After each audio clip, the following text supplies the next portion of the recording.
Joss Randall.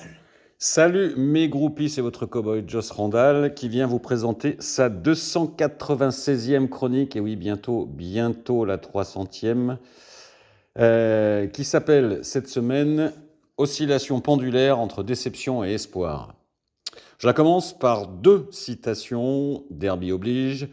La première est de Truman Capote, « L'échec est l'épice qui donne sa saveur au succès ».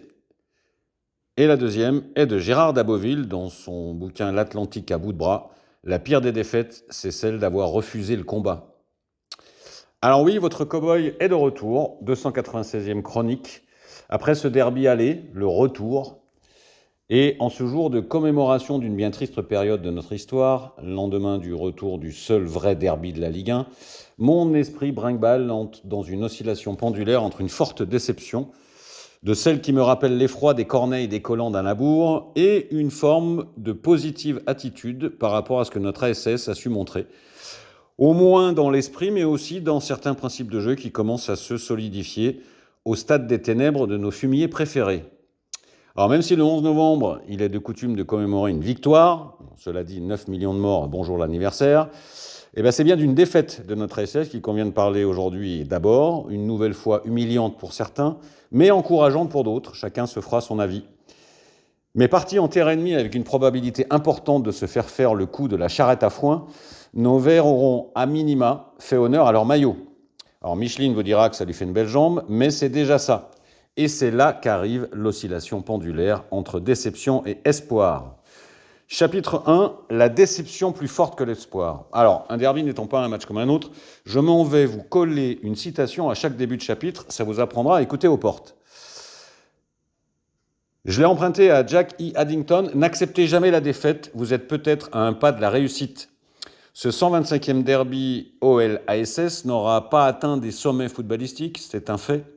Or, sans aller jusqu'à dire que c'était chiant comme un dimanche britannique, les retrouvailles des deux meilleurs ennemis de Ligue 1, dont cette confrontation est, rappelons-le quand même aux footix du Classico et à tous les icos de la Terre, est le seul vrai derby de notre championnat, n'aura finalement pas accouché, comme souvent d'ailleurs, d'un match très spectaculaire. La faute sans doute, d'une part, à des options de jeu plutôt défensives choisies par Joss Randall Oglio, et là-dessus, personne ne lui jettera la pierre, mais également aussi à une équipe des fumiers qui n'a joué que 45 minutes, ils le font souvent ces derniers temps d'ailleurs, une équipe qui, n'en déplaise à mon racouste, au regard des moyens engagés et de l'effectif en place, ne me fait pas une impression de dingue. En tout cas, pas de quoi se l'extraire du kangourou pour se la faire dorer à la feuille. Alors oui, évidemment, nul besoin d'aller invoquer la science ni le théorème de Pitt et Al Gore, Brad et Hal, s'ils avaient fait des études quoi, pour voir qu'il y avait sur la pelouse dimanche une équipe globalement plus forte que l'autre, et que ce n'était pas notre ASS. Mais une fois qu'on a dit ça, le foot ne se jouant pas sur la valeur intrinsèque des combattants, mais sur ce qu'ils sortent de leur godasse le jour J, le constat froid et brutal, c'est que ce match aurait tout aussi bien pu se terminer un partout, sans qu'il y eût matière à crier au crime de lèse-majesté. Et c'est là où mon sentiment dominant pointe le bout de son nez. La déception. En 3 syllabes. Et en français, ça s'écrit comme ça s'épelle. Et en hindou, ça s'inscrit comme ça se prononce. Oui, la déception qui me fait hennir, hennissois qui mal y pense, comme un cheval de retour. On aura beau m'agiter sous le nez des arguments positifs, à la mort-moi le neurologue, un derby, ça reste un derby. Et c'est une défaite qui fait plus mal que les autres. Et c'est tout. Et pour avoir vu de nombreux derbys dans les 20 dernières années, où la SS s'était proprement fait rouler dessus comme sur un paillasson de basse facture, eh bien pour celui-ci, et ça en accentue la mornesse, les mots c'est comme les mômes, il ne faut pas avoir peur d'en fabriquer si on veut que la race se perpétue. Eh bien on a tous aujourd'hui le sentiment qu'il y avait de la place pour ramener au moins un point. Et cerise sur le McDo du Joufflu qui gratte, comme je le redoutais, cette pauvre petite victoire des fumiers leur a été offerte par le 2e classe Lacazette. Oui, désolé, mais je trouve ça tellement affligeant et surtout complètement ridicule, cette manie qu'ont les médias de l'affubler du grade de général, que je n'ai absolument aucun scrupule aujourd'hui à le dégrader en place publique. Ça n'est qu'un joueur de foot. Chapitre 2, l'espoir, plus fort que la déception. Je commence par la citation de Malcolm Forbes. Un échec est un succès si on en retient quelque chose. Alors vous connaissez ce bon mot que j'adore à propos de ceux qui voient toujours le verre à moitié vide. On leur conseille donc de le verser dans un verre plus petit et d'arrêter de nous faire chier. Eh bien voilà, une fois le joufflu gratté de l'immense déception après cet OL ASS, derby perdu, il faut bien constater en toute objectivité que tout n'est pas à jeter. C'est le moment où le pendule de mon esprit bascule du côté lumineux de la force. Et l'énergie qui brille dans nos yeux comme des flammes de bougies de messe peut même s'alimenter de plusieurs constats positifs pour l'avenir. Déjà, l'état d'esprit de cette jeune équipe un peu bricolée. Là, je parle de l'engagement à mettre dans un derby pour des joueurs jeunes pour beaucoup et dont très peu avaient connu le derby. De se mettre au niveau de l'intensité dans ce type de match. Alors bien aidé en ça par le peuple vert, dont la ferveur fut une nouvelle fois spectaculaire lors du dernier entraînement ouvert au public. Comme quoi, tu vois, Roro, que c'est plutôt une bonne idée. Et au moment du départ des joueurs le dimanche matin. Eh bien, ils m'ont favorablement surpris. Pas de tricheurs, tout le monde concerné à fond, avec leurs moyens certes, mais la stade des duels gagnés ne trompe pas. La SS a répondu présent en ce qui concerne l'état d'esprit derby. Bonne surprise. Ensuite, en ce qui concerne le projet de jeu, sans vouloir employer des gros mots, on commence à reconnaître des choses. L'ami crève la dalle au Glio, et comment l'en blâmer, avait choisi contre les fumiers à l'extérieur de faire contre mauvaise fortune bunker. Un peu d'ailleurs comme contre Strasbourg à la Pio le week-end dernier. Un bloc très bas, des lignes serrées, une défense qui passe quasiment à 3 dans l'axe avec « Et quoi, ma gueule ? Qu'est-ce qu'elle a, ma gueule ?» qui redescend dans un rôle qu'il tient plutôt bien. Des prises à 2, des lignes serrées, de la défense en bloc collectif. Et pour le reste, eh bien, on essaye de gicler quand c'est possible. Non, le Hulz, rien à voir avec le sujet discuté l'autre jour en off, en misant principalement sur des éclairs de Zourico David Échevelu, encore très bon dimanche. On voit aussi un milieu qui commence à ressembler à quelque chose, avec des joueurs proches et très actifs, même si Louis LVMH Mouton a été en dedans par rapport à ses dernières sorties, une sorte de mouton cadet, quoi.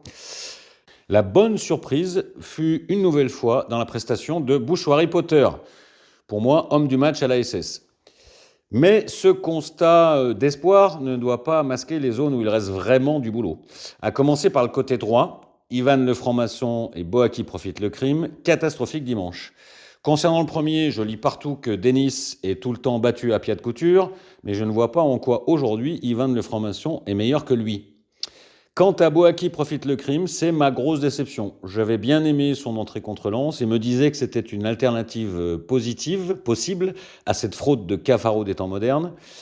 Force est de constater que sa tonicité et sa rapidité ne compensent pas un évident manque de QI foot. Et là, il n'y a pas de bonne solution derrière. Du taf pour l'ami Odéo.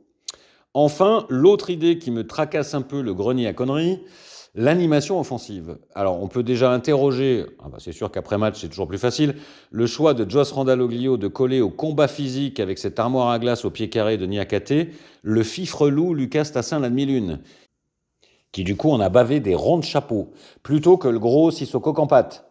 Mais au-delà de ce simple choix, on voit bien qu'en dehors des éclairs de David Échevelu, et on n'est pas sûr qu'il gardera ce niveau toute la saison, et bien pour le reste, notre animation offensive est aussi déserte qu'une salle de conférence sur l'extinction des marsupiaux en Basse-Tasmanie. Alors oui, il y a encore du lapin sur la planche pour l'ami Odéo. En conclusion, je termine par des messages urbites et en orbite à mon Racouste et à mes amis stéphanois.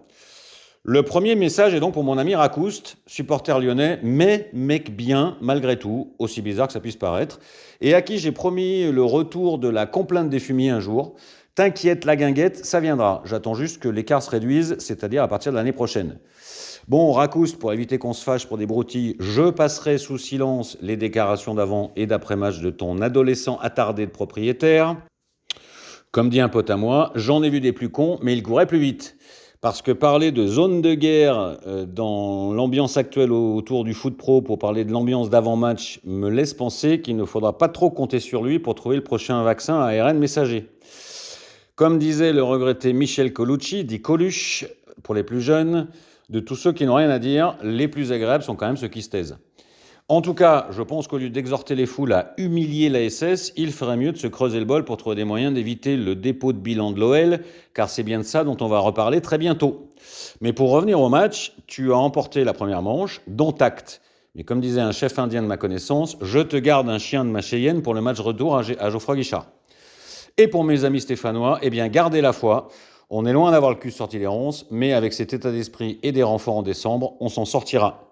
Salut les groupies!